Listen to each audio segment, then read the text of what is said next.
Hey guys, Ascension here and welcome to the channel. Today I want to share with you guys my budget Techno monster build. As you can see in the background, it goes through content quite easily. And this character I did make quite fresh. I made it with the Worldslayer boost, where it boosts you up to level 30 and you can run straight through the Worldslayer campaign and get into the trials right away. So this is a fresh character, level 30 boost. Went through the trials I think 2 or 3 times, and then I ended up using whatever was the best pieces I could find while going through and utilizing some tactics that I will share with you guys in this video on how to farm up some mods and just get going on the turret build.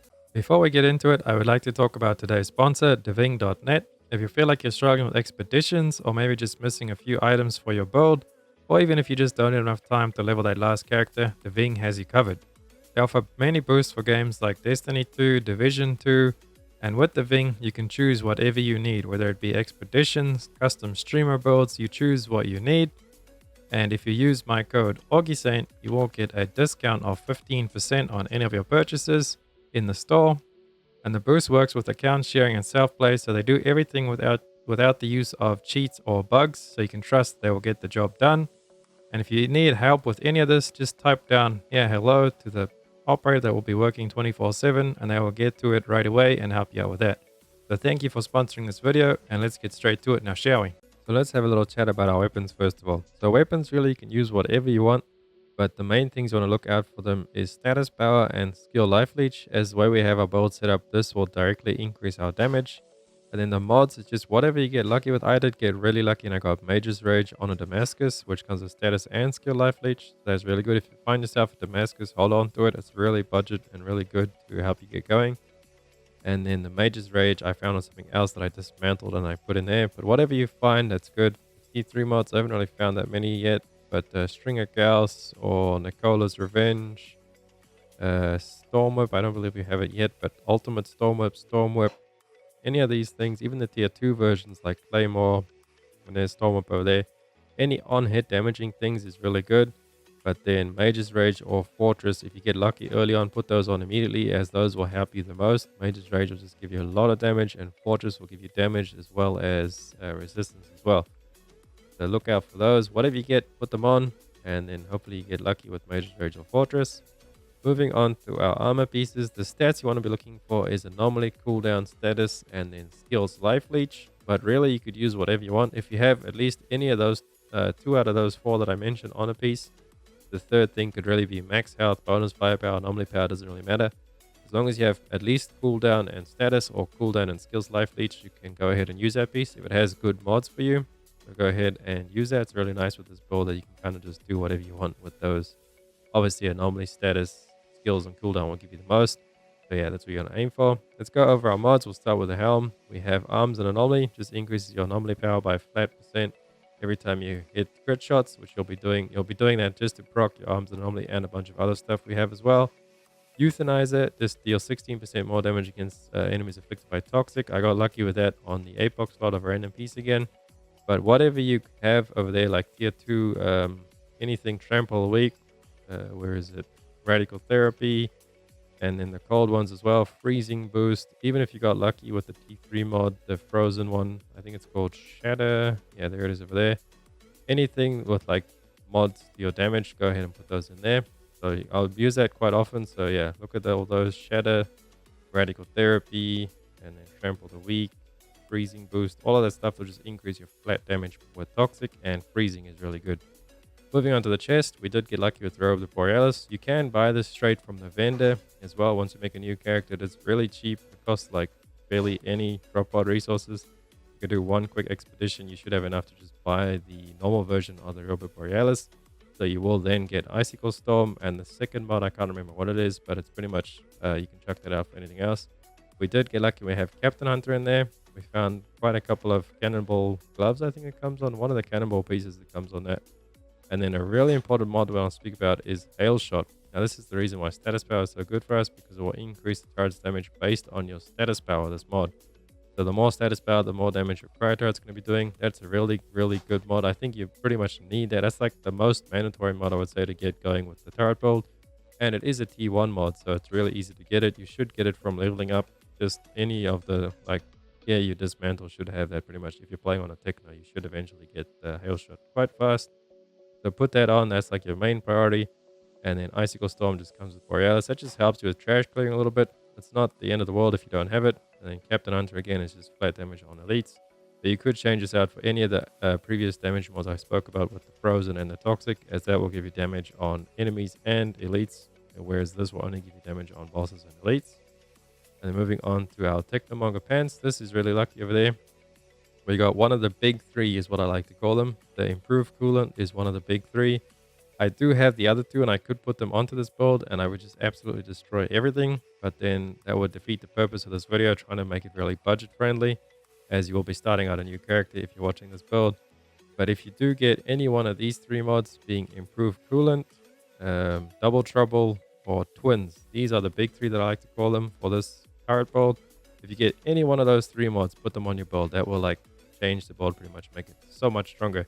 Each one you add of this is pretty much doubling the build's power. So improved coolant doubles it, and then we put on double trouble, doubles it again. We put on twins, doubles it again. So it's just, if you get any of those three mods, go ahead and put them on. And then freezing boost just comes with it. So the pants are a really lucky piece to get. And then yeah, they just have really good mods on them anyway. So moving on to the hands, we just have long winter to increase the range of cold snap. It's nice quality of life, just makes it a little bit easier to hit more things. And then if you do have the Icicle Storm, it's going to make it a lot easier to proc and like kill the trash pop the trash maps around the map pretty much. Just clear the map a little bit. It does help with map clearing. And then Radical Therapy is again one of the toxic mods that I spoke about. Obviously that can put anything in there. Toxic mods, cold mods, they're all good for you. And then Aura Force just increases your anomaly power when you land critical shots, which you should be doing for arms and anomaly. And you pretty much run this all the time. We got lucky with getting it early.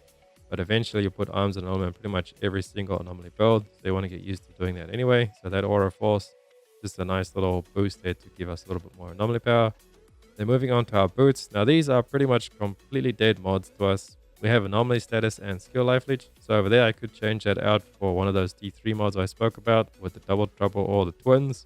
If I put any one of those two mods on, I would just completely steamroll the content. As you can see in the background in the beginning of the video, I was going through pretty easily. I will leave some more gameplay at the end of the video so you guys can have a look at that. But yeah, as this is completely as it is right now without using any more T3 mods. But yeah, like I said, those really huge. And then Rejuve, you could also, if you got lucky and got self-medicated, that's a really good defensive cooldown. I think it might be a little bit bug right now, maybe not bug, but overtuned, so they might bring it down a little bit later.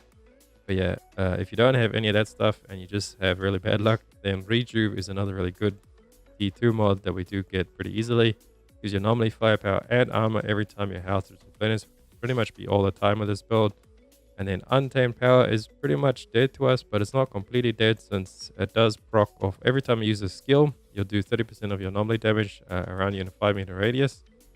And so the more anomaly you have, the more damage this will do. And then actually your melee attack counts as a skill. So when you're up close and personal with a bunch of enemies, or if they swarm you, you hit your melee attack, you freeze everything around you, then dipping into your frozen mods, and then also the Untamed Power explosion will explode, so you can just do that. It's a nice little thing you can do as well early game to get you going. So your melee attacks does actually proc Untamed Power, freezes stuff, and this is a nice little way of clearing. And then let's actually move on over to our skills. So for our skills, we're using Blighted Turret to proc a node in the class tree, just to give us anomaly damage. So throw this out as much as you can, and it also works with something in our Pax Tree that we'll speak about that does like a lot of damage. So Blighted Turret you want to throw out as pretty much as often as you can. It's on a really short cooldown, so you want to throw that out whenever it's up.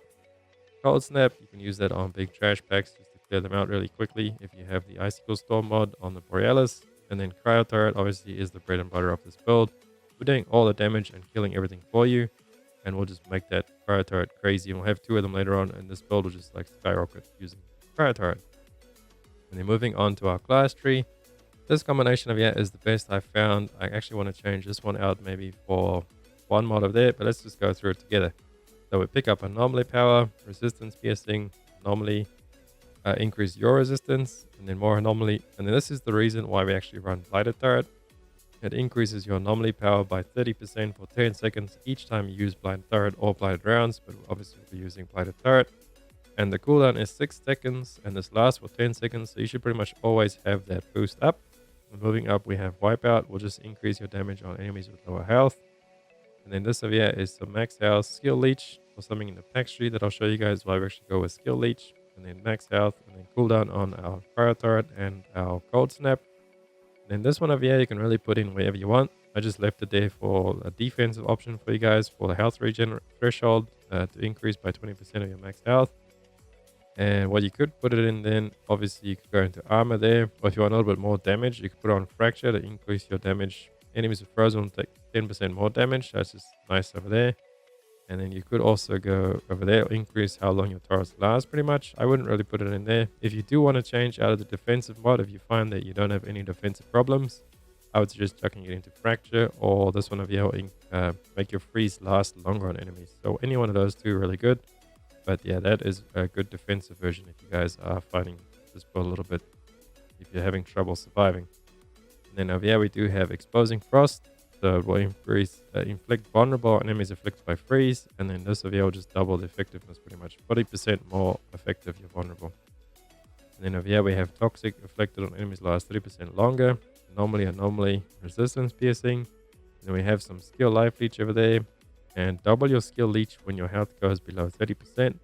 This one I would say is pretty mandatory. This little trick down the bottom here, because skill life leech. And then it will double your skill leech when your health goes below 30%. And the reason why we're actually going for skill leech, let's go over it right now in the Pax Tree, is this right over here, override. Your anomaly powers increase by 100% of your skill leech. Current bonus value 36%. And that's not including once all those buffs start rolling. If my health drops below 30%, then the skill life leech gets doubled. And it's just like dips into each other. So your skill life leech will give you anomaly power. Obviously, you'll be healing more. You'll be healing higher numbers since you'll have higher damage. So it's just a really, really good defensive, offensive mod overall. Really good. Pick that up. And also makes it easier to gear out since you can then pick up skill life leech. And with our mods, you can then get status power. So anything will pretty much increase your damage. So while we're over here in the Pax Tree, you want to pick up Undying. It will also increase your weapon leech and skill leech for every 5% of missing health. And then override, you want to pick that up straight away. So once you get your Pax nodes, just come straight down to these two and want to go up to the top here. Activating skill increases your anomaly power or firepower by 10 per seconds for 5 seconds, depending on which of them is higher. Obviously, your anomaly power should be higher with how the build is set up. And if you got lucky with a couple of anomaly pieces, your anomaly will always be higher. And even if it's not, the firepower boost, I think will still help you a little bit. So it's really good. But the reason we come here is for lethal devices. Since this, your ordnance and gadget skills inflict toxic to enemies, hit, and deal additional 5% of anomaly power as damage if toxic was refreshed. So that is your turrets, your cold snap, and your blighted turret not, but your cryo turret every time something inflicts toxic as well. So that's a lot of your damage over there. You'll see in the damage screen at the end of the video when with that footage there, lethal devices is always in your top 3. Most of the time it's your top 2. And yeah, just pick up lethal devices for a lot of damage. And then painkiller will just give you health regen for 3 seconds, stacking up to 2 times every time you damage an enemy. And that counts for your turrets too. So whenever they deal damage to an enemy, you will get their life regen starting over there. Moving on to our Ascension, you want to go with anomaly power, anomaly damage, status power. Then after that, I would say go into skill life leech, or we could also go into elite damage, cooldown reduction. Really up to you after that point, but you want to focus on anomaly power, anomaly damage, and then status. Those are like the main 3 important ones, and then skill life leech as well, since that will synergize really well with everything else. Then after that, I would say cooldown and elite damage, and then completely up to what you want to do. So that's pretty much that. And another easy way for you guys to farm out mods is to kill the Arbiter at the end of the trials run. You can kill him, you return to lobby, and you get a choice of 3 APOC legendaries. Now, the really good thing about this is that obviously there will be legendaries. They will have a guaranteed tier 3 mod on them, a tier 2 mod. And then the APOC slot can be anything. And quite often it is a tier 3 mod. When you're lucky, it could be something really, really good. Anything can roll in there. So on the weapons or armor. So you can get a lot of mods really quickly by farming the last guy. By doing the return to lobby trick, you can kill him 3 to 4 times per trial run. If you haven't died previously to that, because it will use up your attempts. So go ahead and do that to farm out some things. And then also the shop over here is also really good, because this is pretty much, it starts out like this with the Borealis. You can pick up the Icicle Storm there. Obviously this does cost quite a bit, because my epoch tier is 15, I believe, after all the runs I did. But yeah, when you start out a fresh character, these are really, really, really cheap. Like 1 expedition run and you should be able to buy at least something from the shop. So if you want to do 1 expedition run, then just buy something just so that you can actually have the mod. You can dismantle. You don't have to use it. So just run through quickly, buy it, and then dismantle it for the mods. That's a really easy way. And you can reroll as well to get the whole shop refreshed. Maybe you'll get a Techno pants or something like that with any one of those big 3 mods I spoke about. But thank you guys so much for watching. If this video helped you guys, please drop a like and subscribe to the channel. It helps me out so much, and I'll catch you guys in the next one. Porky out.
Run free and dive into the sky. Hear the wind crying